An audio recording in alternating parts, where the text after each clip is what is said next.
Madame, Monsieur, chers collègues et chers étudiants, au nom du décanat de la Faculté des sciences sociales et politiques, je vous souhaite la bienvenue à cette cérémonie d'ouverture des cours. Ouverture des cours bien particulière cette année, car la situation sanitaire m'oblige à m'adresser à vous par écran interposé.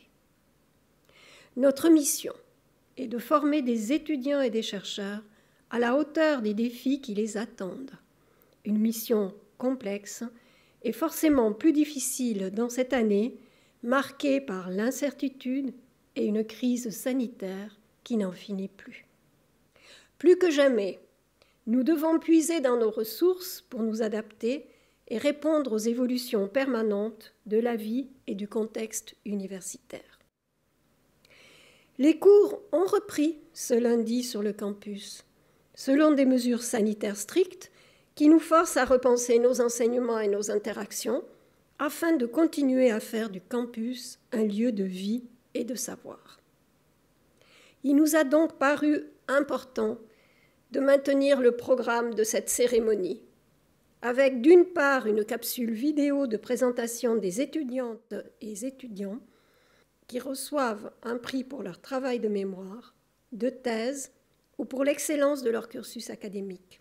Et d'autre part, la conférence filmée du professeur Maggetti, dont les travaux de recherche sur les politiques de régulation touchent à des thématiques d'actualité, comme la sécurité en matière de protection des données en temps de crise. Notre faculté est un lieu d'échange permanent où les grandes questions de notre temps sont étudiées selon des approches plurielles. Vulnérabilité, inégalité, vieillissement, transition, mondialisation, digitalisation, santé et promotion de la santé, activité physique et sport de haut niveau, approches économiques et politiques, pour ne citer que les principales. Nous avons donc besoin de fixer un cap, et l'aboutissement de la 3e auto-évaluation de la faculté nous a permis d'établir un plan de développement qui nous aidera, entre autres, à repenser nos manières d'enseigner, à mieux appréhender l'internationalisation de la recherche et la mobilité étudiante et enseignante, à suivre et former les évolutions numériques et leur transformation dans la vie quotidienne. Bref, à analyser et comprendre les effets de ces transformations accélérées sur notre vie de tous les jours, sur les manières de vivre ensemble. Car nos recherches sont à la fois théoriques et pratiques, engagées dans la vie quotidienne de chacun pour toujours progresser dans un savoir vivant. Ces défis, nous nous y préparons. Vulnérabilité, inégalité toujours présente indiquent les progrès à faire et les besoins en recherche qui nous aident à mieux les dépasser. En ce sens, je vous invite à regarder sur notre chaîne YouTube l'intervention inspirante et pleine d'espoir du professeur Harry Edwards que notre faculté a proposé cette année pour un doctorat honoris causa. À ce stade, j'ai pour habitude de dresser la liste détaillée des projets de recherche, des publications et des principaux congrès et colloques de l'année académique qui vient de s'écouler. Je me contenterai de vous dire que la liste est admirablement longue, car elle reflète l'engagement de nos enseignants-chercheurs sur le plan de la science et de la société.